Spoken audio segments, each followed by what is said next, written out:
Have you ever lain awake at night pondering the big questions of the universe? Like, why are we here?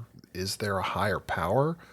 Or how do I know if my sleep is considered quality or not? On today's episode, we'll look at one of those questions so we can check it off our list of late night ruminations. I'm Jay, and this is Somnilopod.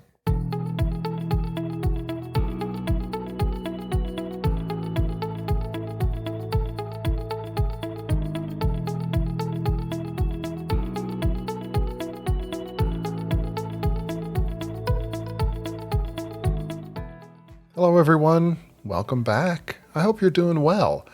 I wanted to talk today about something that I have mentioned in several episodes, but I don't feel that I've really given it a good rundown for you so you can understand it completely. And that is sleep quality. Now, we talk a lot about the quality of our sleep, but what does that really mean to us? Interestingly, there is no one agreed upon definition for sleep quality. Often the definition is ascribed to the sleeper themselves, so it's very subjective in a lot of circumstances. And so it varies widely from person to person. Now, there are some things that can influence the subjective definition of quality. Things like were there sleep disturbances during the night? Your bedroom environment, is it comfortable? Were you happy with your pillow, your blankets? Were you hot? Were you cold? Medications that you take, did they cause you to wake up a lot during the night? Even your mood can affect your subjective definition of your sleep quality. So, for example, the amount of time that you sleep can vary from person to person based on their mood. And interestingly, sleep deprivation can affect our mood by causing sort of a disconnect between the prefrontal cortex, the area of our brain where we do a lot of our higher thinking, like judgments.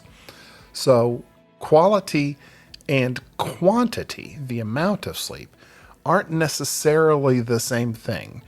Some people can sleep less, but feel that it is a quality night's sleep, while some people may feel like they need a little bit more to consider it quality. Now, interestingly, quality sleep, by whatever definition, supports a lot of really good things for us. Our physical health, our mental health, and it helps to contribute to our overall quality of life.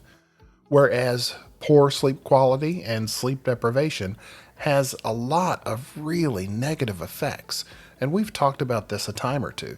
Some of those negative effects can be psychological.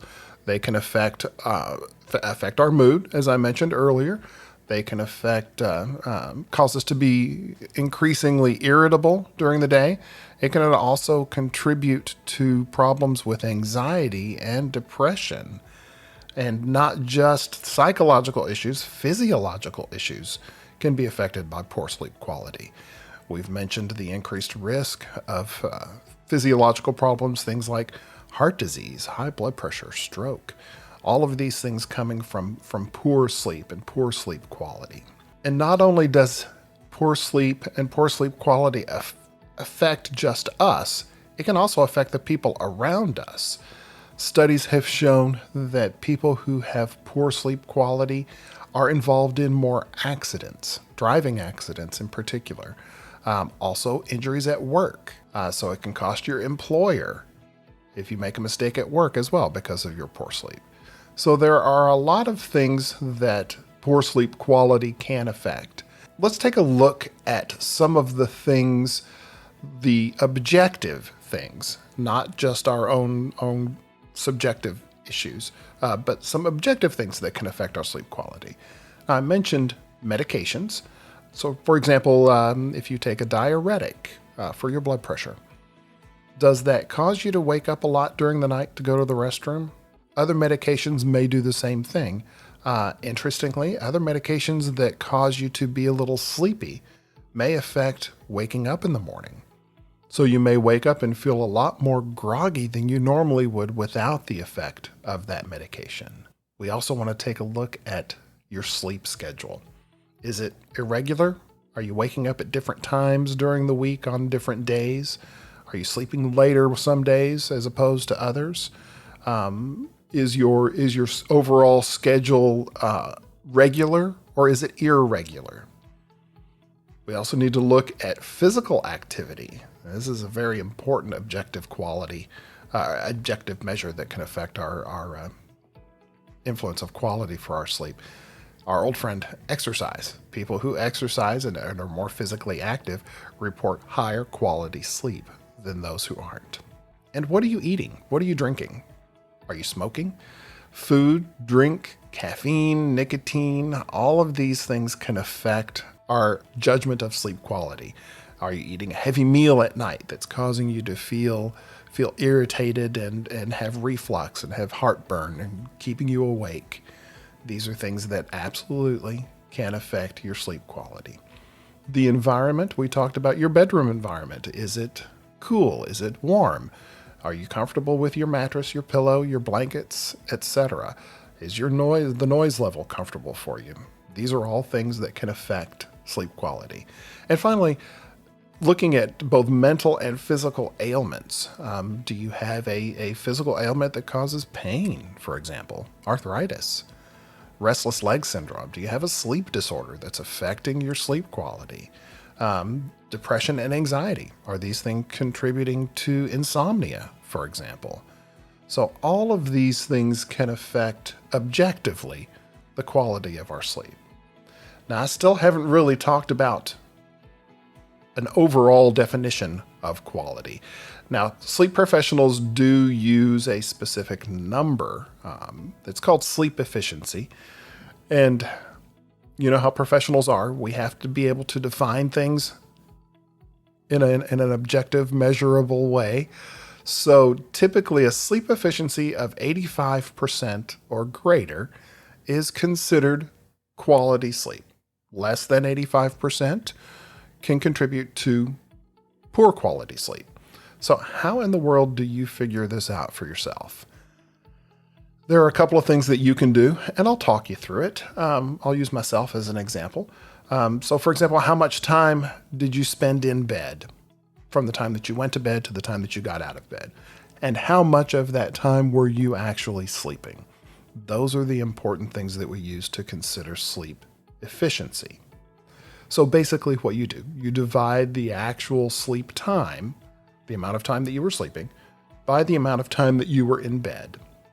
And if that number is greater than 85%, consider good sleep quality. Less than 85, poor sleep quality. So for example, let's take a look at myself. Last night, I went to bed at 9:30 and I read until about 10 o'clock. At 10 o'clock, I put my book down and attempted to fall asleep. Fell asleep in about 15 minutes.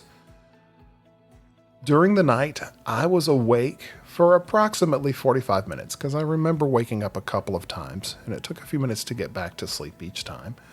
My final awakening was at 6:30 and that was with the alarm, but I was lazy and I laid there for about a half an hour. So I was out of bed at 7 o'clock. So the numbers that we're going to look at, 9:30 to 7 was the amount of time that I was in bed. Usually it's best to break it down to minutes because it's just easier to do the math that way.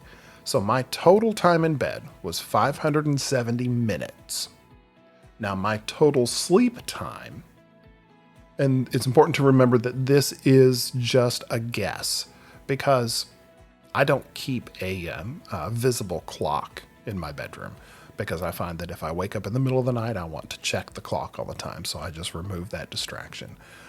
So I just estimate these. And a lot of times when you're filling out something called a sleep diary, that's what we recommend that you do. You just estimate, based on how you feel, what these numbers would be. So I estimate that my total sleep time was about 8 hours and 15 minutes from the time I fell asleep to the time I woke up to the alarm clock. But I have to subtract the 45 minutes that I felt like I was awake in between there. It's what we call wake after sleep onset, or WASO, if you're looking at a report from your sleep physician. So the amount of time that I was awake after sleep onset, 45 minutes. So if I subtract that from the total of 8 hours and 15 minutes, that gives me 7.5 hours of full sleep time, 450 minutes. So if you divide 450 by 570, that gives me a sleep efficiency of 79% for the night. But that's not all of the answer for my sleep quality. One thing you have to consider is that no matter how much time you slept, how do you feel in the morning? Was it difficult to get out of bed? For me, it wasn't necessarily. I laid there just because I was lazy. So I got up and at about 7 o'clock and was able to get out of bed fairly easily. How do you feel upon awakening? Do you feel awake and alert? Do you feel just a little bit groggy? Do you feel like you are just dragging, like somebody has run over you with a truck and you just simply can't get on with your day? And then you have to look at the things that happened during the day. Was your energy level up? Were you sleepy all day? Did you find that you needed to have a lot of caffeine or a lot of stimulants to be able to get you through your day? Did you have problems with concentration, mood, things like that? And did you nap? Do you nap frequently? These are all things, in addition to the sleep efficiency, that affect our definition of sleep quality. So, for example, I've got to get through my day today, but I feel awake and alert now. I'm actually recording this very early, so I feel awake and alert. I didn't have any trouble getting out of bed, so I feel like my sleep quality was pretty good for last night, in spite of the fact that I only had a sleep efficiency of 73%. So the takeaway from all of this is that sleep quality is really more than just the numbers. Please remember to take that into consideration, especially if you suffer from insomnia. There will be nights where your sleep efficiency will be a little bit less than 85%, and that's okay. You can still get through those days. Your quality, the quality of your sleep will depend upon a lot of different factors. So take all of those numbers with a grain of salt, and remember to try to aim for sleep quality. And if you're not getting it, make adjustments to those things that you can adjust in order to increase that sleep quality. If you feel that you simply can't do that on your own, reach out to your medical professional. They can recommend a discussion with a sleep professional, maybe a sleep coach, to help get you through some training to get you to where you need to be able to increase your sleep quality and to increase the quality of your life. I hope this has been important, educational for you. I know it was fun for me. I like looking at my sleep, so yeah, I hope that, of course, comes through to you guys. In the meantime, until we talk again, please reach out to me on Facebook, Twitter, Instagram, and you can always reach me at j@somnilopod.com. So until we talk again, please remember to make sleep a priority. Thanks so much.